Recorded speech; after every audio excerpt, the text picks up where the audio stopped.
So, back to our worm geometry. I fixed a few errors that I've made in the first video. The attribute blur here was referring the P attribute, not the craters, and so on. And we have the animated mountain here, which means that this position here is the last where we have static geometry. So we can set a normal attribute here, points, and a rest position.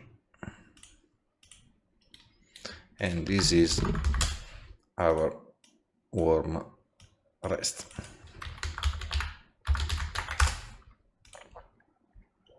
Okay. Now, let's create an object merge, worm rest, and we have our craters attribute. Okay.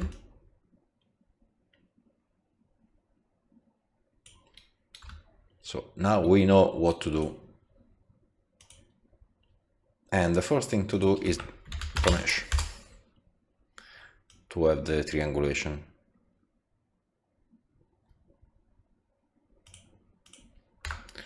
Let me see. 0.1. No. 0.2. Okay. Seems fine. The first step is to create the detail wrangle to generate random points for the find shortest path node. So we can define how many starting points we want, start points,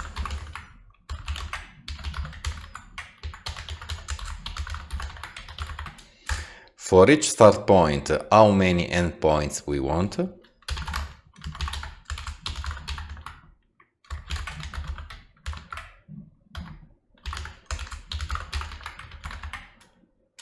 the max distance,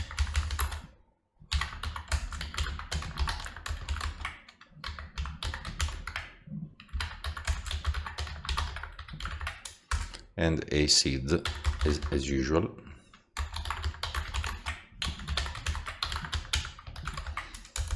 Okay. Now the result will be a string starts and a string ends.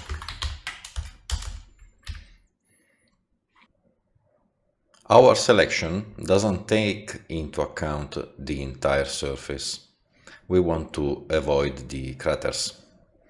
As we have seen in the previous video, we can define our selection points as expand point group 0 and at craters less than something. Okay. And by the way, I don't like having hard-coded stuff here, so let me define a string attribute name, CHS attribute name, and float attribute max value, CHF attribute max value.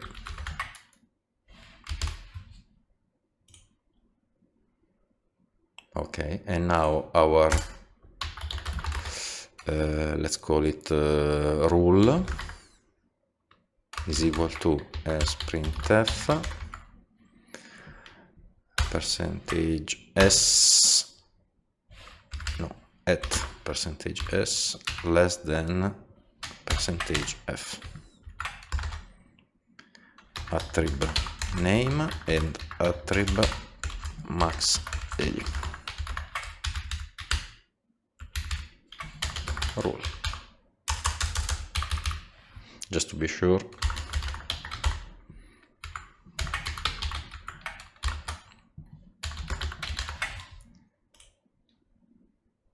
Okay, and craters and 0.1. Okay.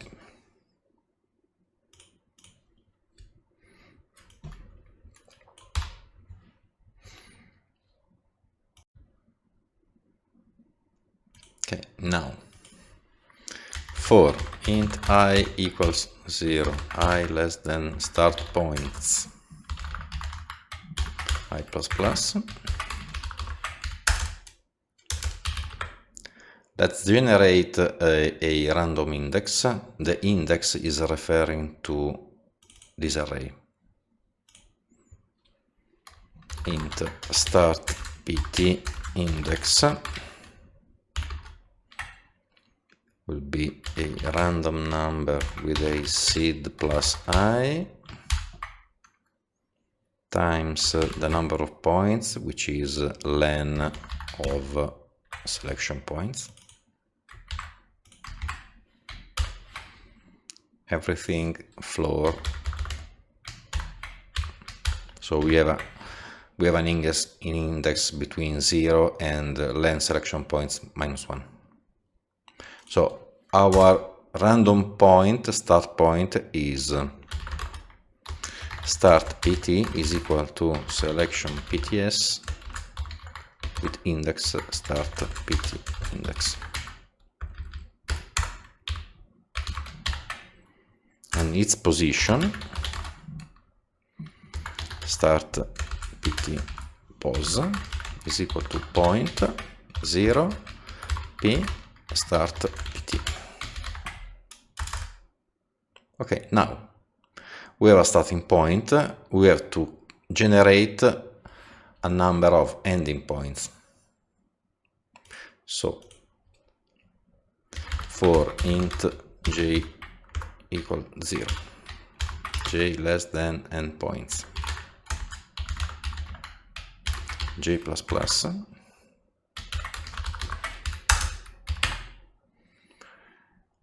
we can use the same. No, let me think. No, we can define our selection zone here as let's say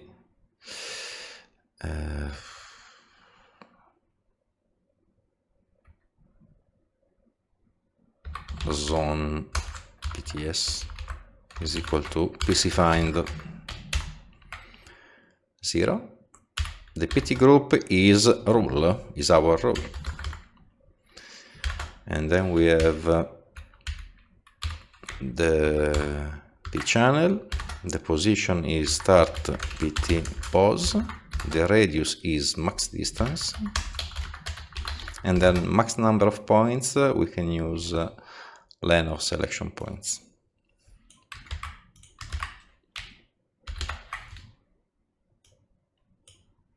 Start pt pos.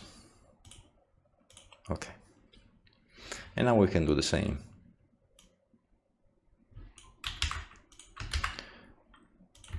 And pt index, this one,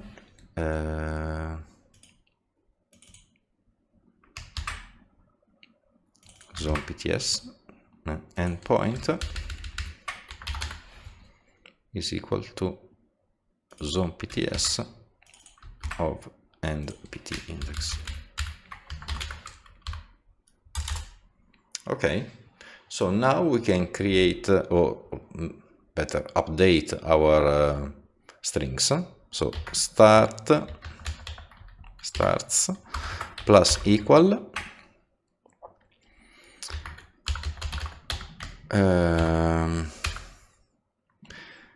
the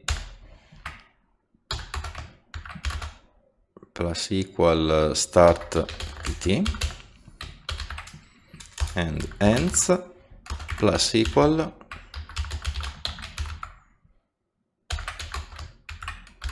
end pt. Let me see if it works.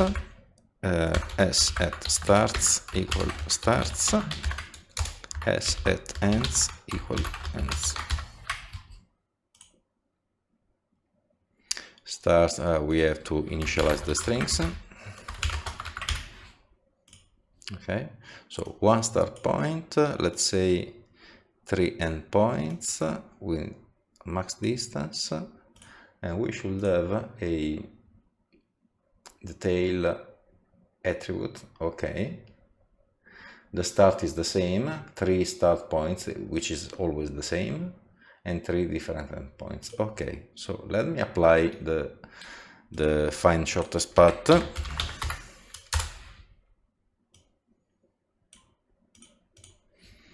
We can say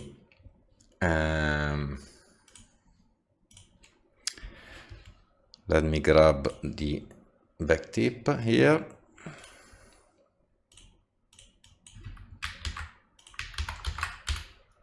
Details 0 starts and details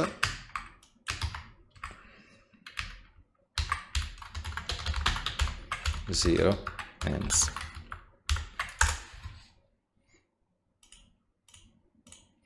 I don't need this.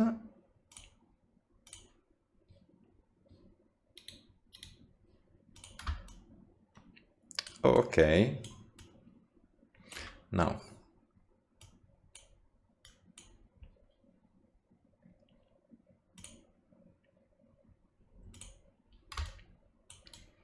let's see what happens if we increase the points.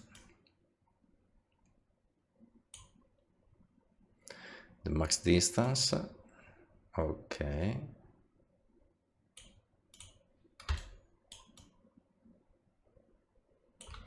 The number of points.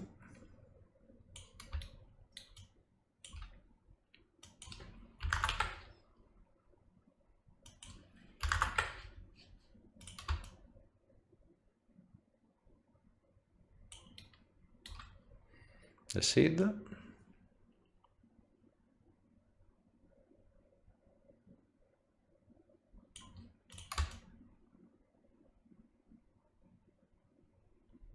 Now we can specify the cost attribute. Point cost attribute is craters. And now, as you can see here, we have a different result. Okay. Okay, now resample.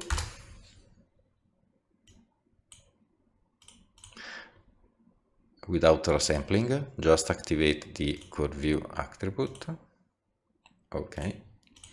Now convert line to split the polygons, the primitives, and clean. I will explain everything in a second, just a second. Consolidate, fix overlaps, should be fine. Now, let's say we have a primitive like this. This is one primitive. And let's say we have another primitive like this.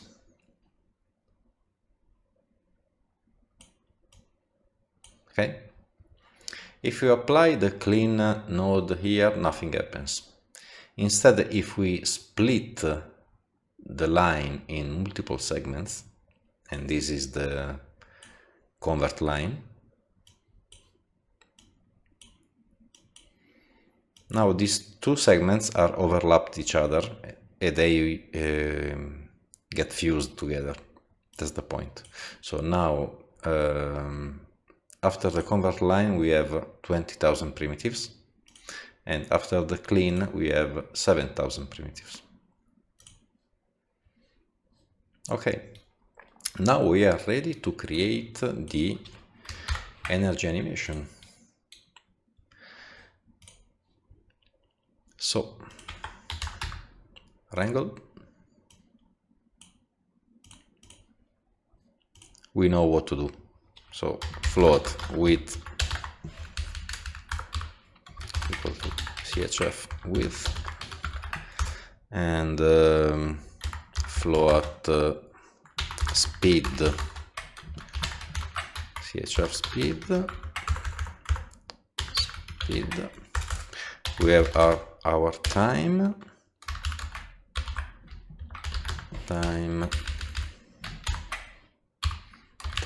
speed modulo 1.2, and now the energy is equal to fit the curve view attribute from t minus width and t between 1 and 0. Energy is equal to ch ramp, let's call it energy shape, energy, and finally the attribute energy is equal to energy. So speed 1 for now, width 0.1, the shape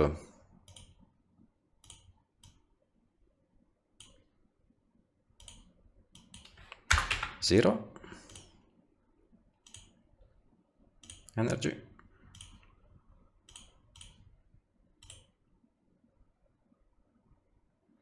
Okay, and now everything is synchronized.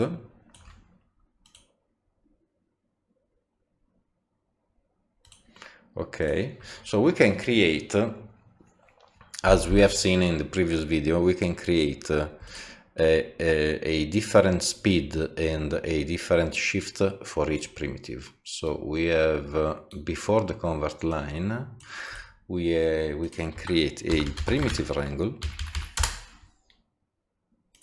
So now we are running over the primitives before the split, and we can say, let me think, so float local speed is equal to a random number, the prim num, plus something, and fit 0, 1 between, so the local speed can be from half the speed to twice the speed, and a local shift from another seed, the shift between 0 and 1.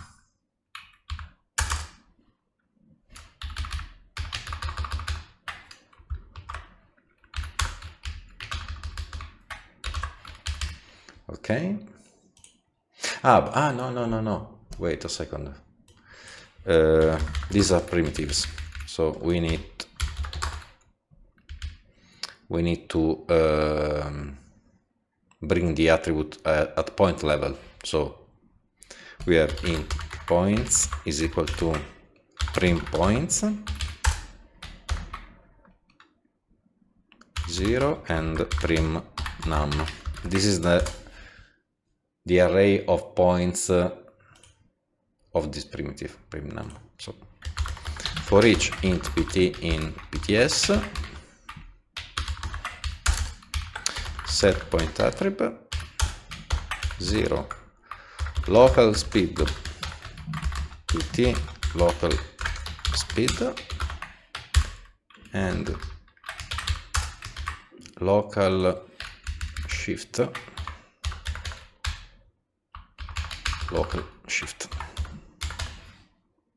Okay, now in our energy animation we can say float local speed is equal to f at local speed and local shift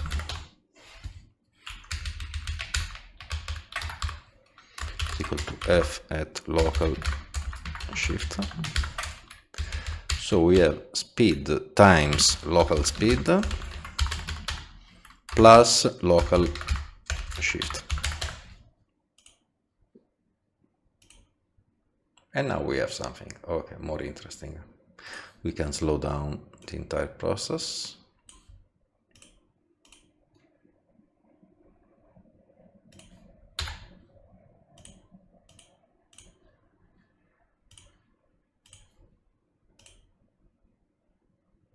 And maybe we can increase the width.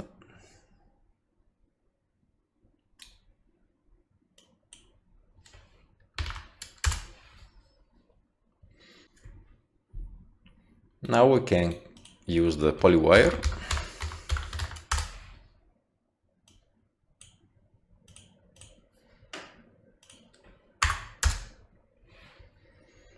Okay, and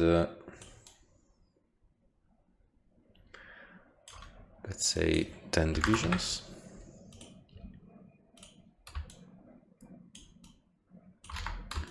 And we want to scale the wire radius based on the curve view attribute. So let me create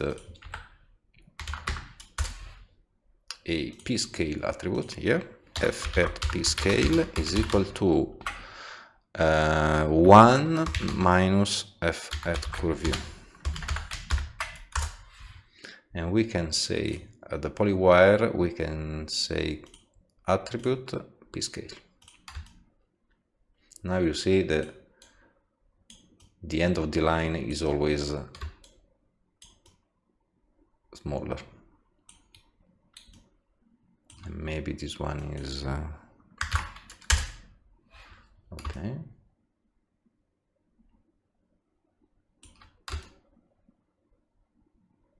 And of course we can always go back and change the parameters here.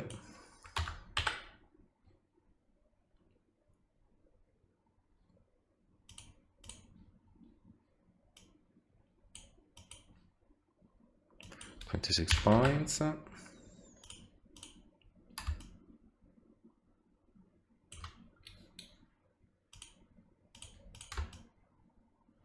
Okay.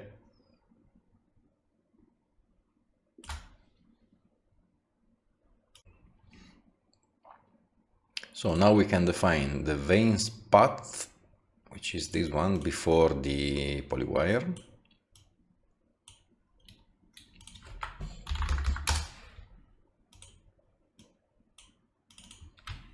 Veins path that we are going to use for the particles, and the veins here.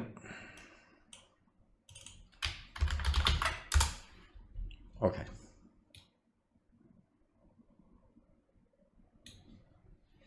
Now the particle animation.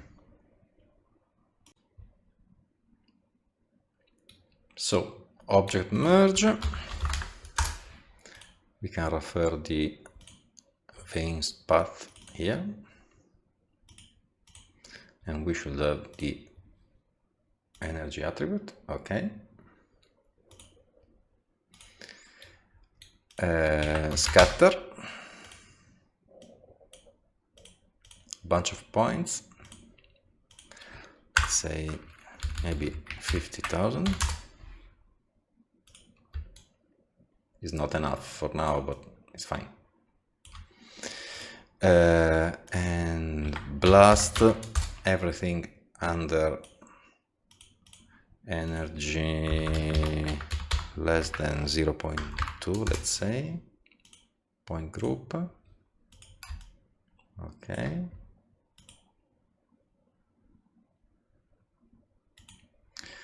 And for the tail angle, I can just copy and paste what we did in the last video. Where is it? Here.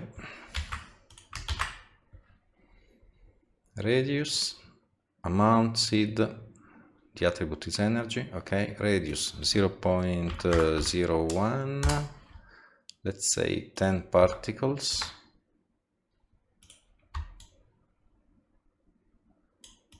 Okay. There are very few particles. Keep in mind that in my last scene I've used something like, now we have Okay, I've used like 4 million points here. For now, it's fine. And this is particles.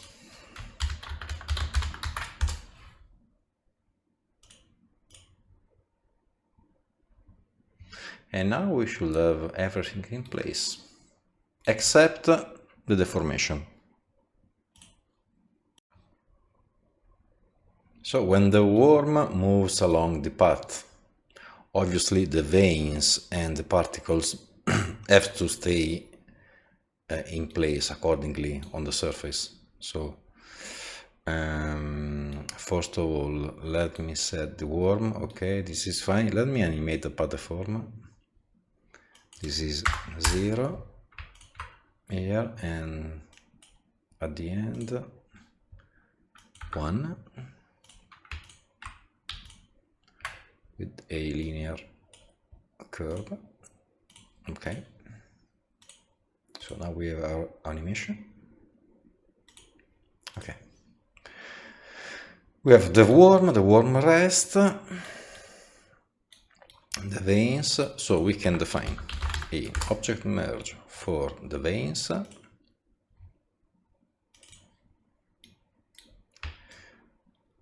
another one for the worm rest position, and another one for the worm animated. Okay, and we can use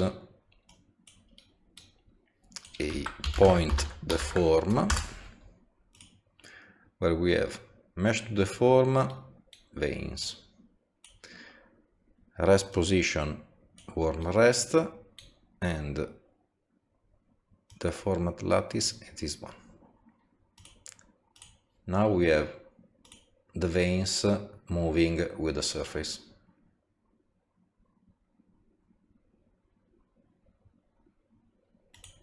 Okay, and we can do exactly the same for the particles. Copy and paste.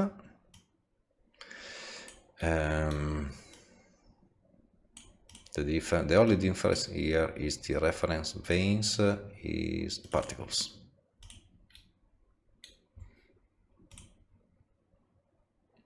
Okay, so this is our out particles, and this is our out veins.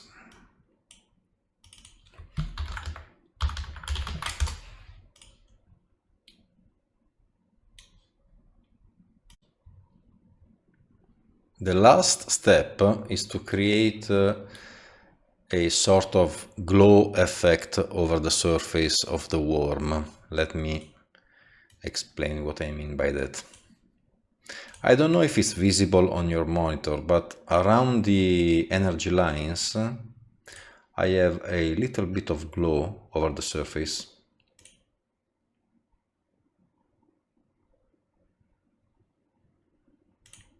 You see here? And the reason is that in Redshift, unfortunately, the emissive material don't emit lights around. I don't know in other rendering engines. So I decided to fake this effect, which is basically a simple attribute transfer. So we have our out veins with the energy attribute. We can use an object merge for the worm and another one for the out veins. Okay, now here we have the energy attribute. Let's create the same attribute for the worm. Energy, value 0. This is already visualized. Okay, and now we can say attribute transfer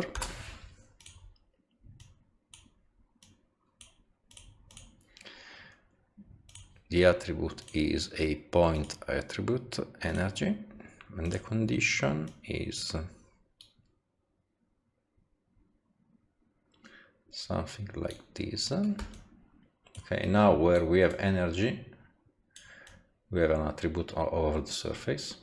That's horrible, obviously, but we can blur the attribute.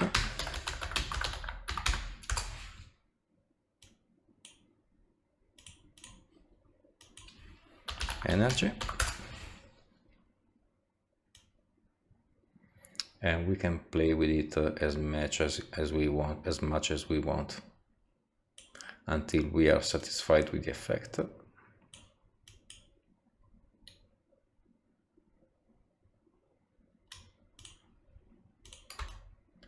Okay, something like this. And this is our out worm. And that's it. See you in the next video.